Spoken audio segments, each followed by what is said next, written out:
Let's rewind back to 2009. The App Store was still young, mobile gaming wasn't taken seriously, and the idea of tower defense games being mainstream sounded ridiculous. But then, a little game called Plants vs Zombies changed everything. It was weird, it was bizarre, but most importantly, it was fun as hell. And behind this masterpiece was a company called PopCap Games. Now, if you don't know PopCap, let me put it this way. They were the kings of casual gaming before that even became a thing. These guys were behind hits like Bejeweled and Peggle, games that today don't say anything, but at the time were the most known and popular. But Plants vs Zombies, that was something else. It wasn't just another puzzle game, it was a perfect mix of strategy, charm and chaos. And believe it or not, the whole idea started with an aquarium. So, Plants vs Zombies was the brainchild of a developer named George Fan. He originally worked on a game called Insane Aquarium, where players had to protect fish from alien invaders. That idea of defending something stuck with him, and he started brainstorming a strategy game based on it. At first, he thought of an army-based theme, but then he decided to make it as ridiculous as possible. And what's more ridiculous than plants fighting off an army of the undead? George wanted mushrooms to be the main characters, but PopCap suggested something a little more marketable. And just like that, our Green Warriors were born. The beauty of Plants vs Zombies was that it was simple and anyone could understand it. You plant sunflowers or anything else that can help you and defend your lands. But as you got deeper, the game threw crazier and crazier enemies at you. Pole vaulting zombies, disco zombie that dance, a Michael Jackson zombie that was actually removed from the game because of copyright issues. Yeah, this game had it all. When Plants vs Zombies launched in 2009, it was an instant hit. First on PC and Mac, then slowly spreading to every platform imaginable: iOS, Android, PlayStation, Xbox, Nintendo DS, and even Facebook. If it had a screen, Plants vs Zombies found a way to be on it. The reason this game worked so well wasn't just the gameplay, it was the personality. Every plant had its own little charm. Every zombie had a goofy animation. And then there was the soundtrack. I'm sure we still remember it. But of course, when a game gets this big, it doesn't just stay a simple indie hit forever. That's when the big guys come knocking. And that's exactly what happened next. Now we are in 2011. Plants vs Zombies is everywhere. But something big is about to happen. PopCap Games, the creator behind Plants vs Zombies, gets scooped up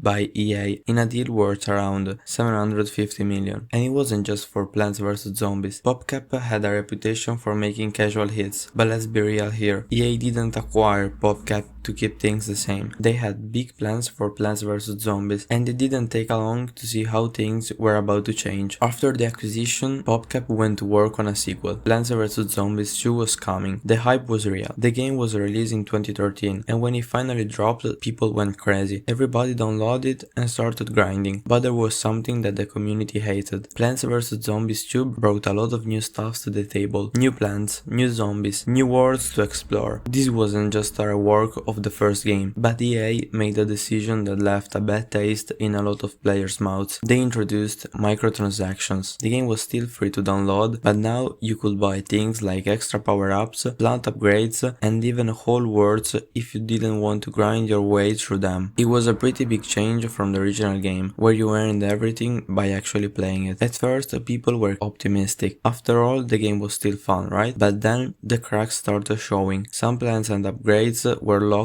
behind paywalls. Want to get past a particular tough level? Well, you can grind for hours, or you could just pay to unlock some help. This started to feel less like fun and more like a mobile cash grab. And that's where the split happened. Some players stuck with Plants vs Zombies 2, appreciating the new content and still enjoying the game. But a lot of fans from the original game community were disappointed. What has started as a silly, fun game where you could unlock everything just by playing had now become a game where it felt like you were being played and used. EA wasn't just satisfied with Plants vs Zombies 2, they were thinking bigger. They saw the success of the mobile version, but now they wanted to take Plants vs Zombies to new places. And that's when we got Plants vs Zombies Garden Warfare, a third-person shooter. Yeah, a Plants vs Zombies shooter. It was nothing like the original tower defense game, but EA had big plans for this new direction, and surprisingly, it worked. Garden Warfare was a fun, family-friendly shooter with a unique twist. with plants and zombies fighting each other in the battle to the death. It was a new way to see those characters, but was goofy as simple as the original game, so it was pretty well received by the gaming community. But despite the success of Garden Warfare, the Plants vs Zombies series started to feel like it was part of a bigger marketing machine, and with that, the magic of the original Plants vs Zombies was starting to fade away. Then came the spin-offs. Plants vs Zombies Heroes is a card game, but the community never loved it. It wasn't bad, but it didn't capture the charm of the original. And then there was Plants vs Zombies Battle for Neighborville, which aimed to continue the success of Garden Warfare. It was fine, but it felt like more of the same, and it didn't have the same impact. By now, fans were starting to worry about the future of the franchise. EA, meanwhile, was still pushing for more. Plants vs Zombies had a fan base, and they were going to monetize as more as they can on their love for the game. In 2020, they announced Plants vs Zombies 3. It was supposed to be the next big thing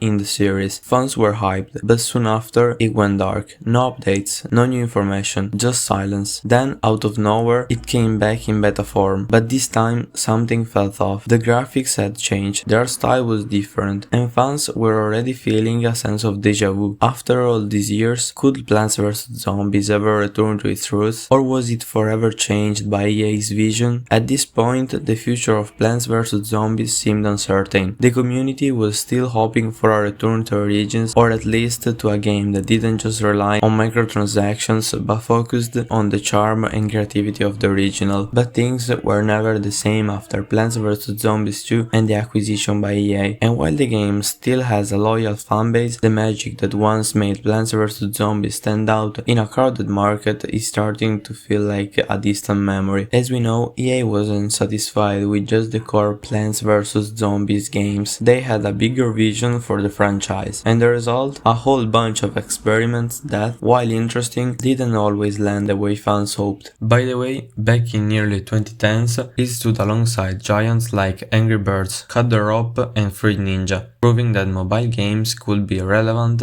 and important as the other video games. It showed that a game didn't need aggressive microtransactions or constant online updates to become popular. It just needed solid gameplay and a unique identity. But after years of experimenting with new genres, new mechanics, and new ways to monetize the franchise, Plants vs Zombies was no longer the simple, quirky tower defense game that took the world by storm in 2009. It had become something else entirely. For better or worse, EA had reshaped Plants vs Zombies into a full-blown franchise, and fans are now wondering if Plants vs Zombies will ever return to its roots, or if it's doomed to keep chasing trends. That's what we'll explore in the second part of the video, as we take a deeper look into the spin-offs, the missteps, and the uncertain future of Plants vs Zombies.